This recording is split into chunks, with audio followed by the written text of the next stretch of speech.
Sarah, blog editor. I'm here with Mr. Builder, who is one of our original lead members on the Community Council and Community Leads teams.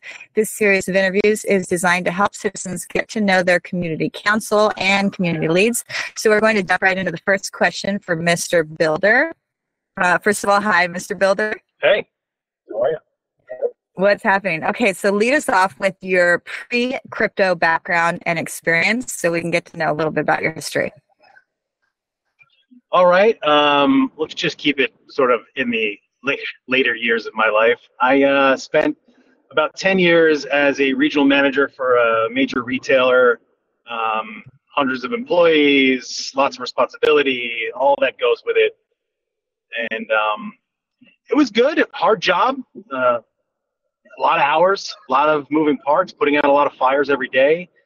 And at the point at which I started having kids, I realized that I didn't want to spend 70 hours a week in an office with people that I didn't particularly like, and I wanted to spend more time with my kids.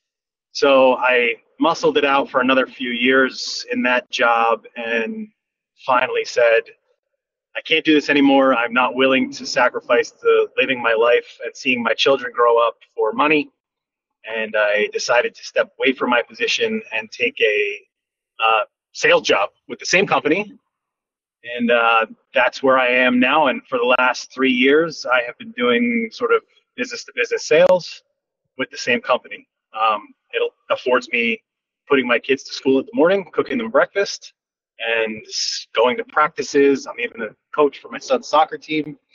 So it allows me to be way more involved than I was. To give you a sense of how bad it was at one point when my 2 kids were still babies, I saw them on a Sunday night, I put them to bed, and then I didn't see them again until the following Saturday morning. So, oh, wow, that's a lot. Yeah, I had to make a really hard decision because leaving that managerial path meant a very, very much limited upside from a monetary standpoint. And at some point, you just got to say that it's not worth the money. And for me, it's not worth the money. Right, I can understand that. I've got kids, and I'm home all the time, and that would be hard. It's and a lot of parents do it. So give me the story then of how you got into crypto and Neo Tokyo. What led you into that path? It's a really funny story. So my friend and I, he's still a citizen, were trading on Cardano NFTs before Neo Tokyo launched. And we were doing that for a few months relatively successfully. And he followed Elliot and Alex. And he said, you got to follow these guys. Something interesting is going on and you should be a part of it. And I was like, okay, sure, why not? So fast forward, we did all these, the clues and found the rooms and got on the list. Fast forward to mint day, I'm standing in his basement and we're both watching a YouTube video on how to mint from contract because we had no idea what we were doing. And so my very first ETH mint was Neo Tokyo. The first one. That's awesome. Yeah. And obviously picked out from there. And it went well. And did you leave Cardano NFTs behind? Yes, I have yet to mint another Cardano NFT, although I still own many. I do too. I'm not ashamed to say it. Actually, I think Cardano was one of the first chains I transacted on too. So I'm with you on that. It's a great segue. It's lower monetary amounts, and it's good to learn. It is. There's a lot going on over there. So what do you spend most of your time working on now? Give us an idea of your focus, whether it's Web3 projects, outside jobs. Where's your time go? Well, a lot of my time is still designated to work. We have busy seasons in the job I'm in now, so right now is a busy season. Summer not so busy. So in summer, I tend to shift more to Web3 focus and involved there. And then in the busy seasons, work is pretty much everything. It's where we make our money. So while I can do some work from home, I do. So I'm busy a lot. Like right now, as you're talking to me, I'm driving around getting work done.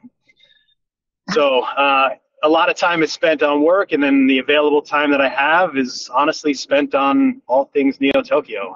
I am very little active in most other places. I spend all of my ancillary time that isn't with family and or with my job on NT.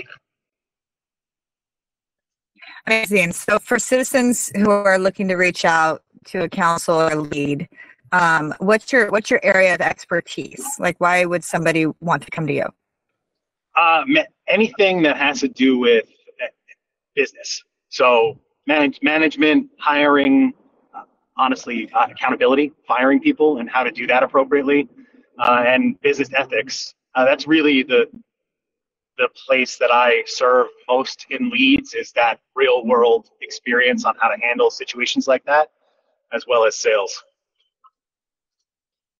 Makes sense. Situational awareness here. Yeah. So what do you absolutely hate working on? What do I hate working on? What do you hate? I don't know. I hate working on things that are progressing too quickly. I find that the devil is in the details, and that's probably from my sort of real world experience, that if you move too fast and you forget about some of the minor details, those minor details can sometimes become major details that you've overlooked. So being analytical about something, and when you're working with some people that are moving too quickly and not thinking all of the things through, can be a bit frustrating for me sometimes. That's actually a really good point. I haven't heard that one yet, but if I look back, every project I've contributed to that was, rush, go, go, go, let's move, is not here anymore. So no, you see a lot of it in Web3, right? Because it's a lot of people with not the most amount of robust real life experience putting action plans into place. So it's everybody's got great ideas, right? We've heard great ideas time and time again, but not all the time are great ideas always executable ideas. And the execution is really where the crux of the matter is. Well, it makes sense too, because even like in this Web3 world, an idea that is mid can succeed if there's a solid foundation behind it. But when someone's just flying by the seat of their pants just to get it on the market, we have our shitcoins category for a reason. Right. Exactly. Yeah. What have you done for or inside of Neo Tokyo, or like what are you most known for here? So when Neo Tokyo first formed, I was one of the research division leads. So between myself, Thayer, and a few others, we created the research division, which was very active for, I would say, almost a year, going through and scraping hundreds and hundreds of gaming projects that were out there to research them and funnel them out to the Citadel. Ultimately, at the end of the day, we decided to move on from that. And since then, I've just been working on sort of lead stuff, proposals and partnerships and all that kind of conversation. And that segues us into our next question. Why did you want to join the Leeds or council originally? I felt it was important to have experience of like mine in the room of people making decisions for the long-term growth of the community. Makes sense. And you've been there for a while. When for us that don't know, when was it formed, or when did you join? I have no idea when I'd have to look back, but from the day it was formulated, I was there. Gotcha. All right, here's one of our more difficult questions.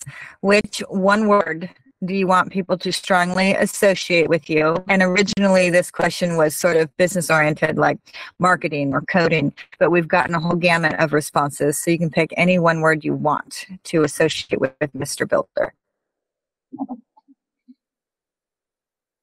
Mm, thorough. Thorough. I like it. Give us an explanation. Well, if you've been in some of the threads since we started, I'm probably the person that's going to play devil's advocate most of the time.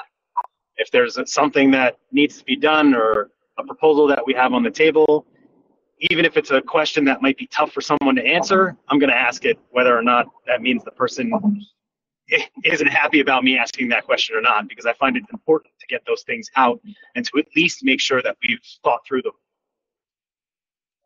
Sort of identifying the weak spots through that. Yeah. I like it. Okay. We flew through that. So we're on our final question, but I'll give you a chance to add any more. Tell us a little something about you that others may identify with, like hobbies or outside interests. Well, I'll give you the number one is my children. They're everything to me. They're the reason I wake up and go to bed. The greatest job that I have is dad, and I love every minute of being dad to my two kids.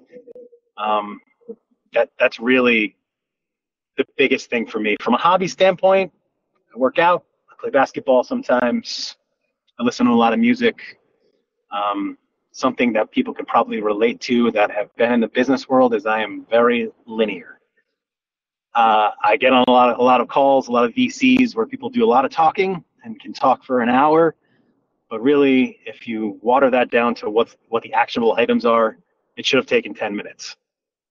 So, yeah, that makes sense. Gets right to the meat of it. Actually, yeah. I like it. And that's probably why we've ripped through this. Yes. Focus on what's necessary. That's a true dad. No messing around, no beating around the bush. Like, here's what needs to be done. Let's go. Right. I like it. Okay, so is there anything else you want to add here that citizens should know about you, or that you want to share or talk about? No, I don't think so.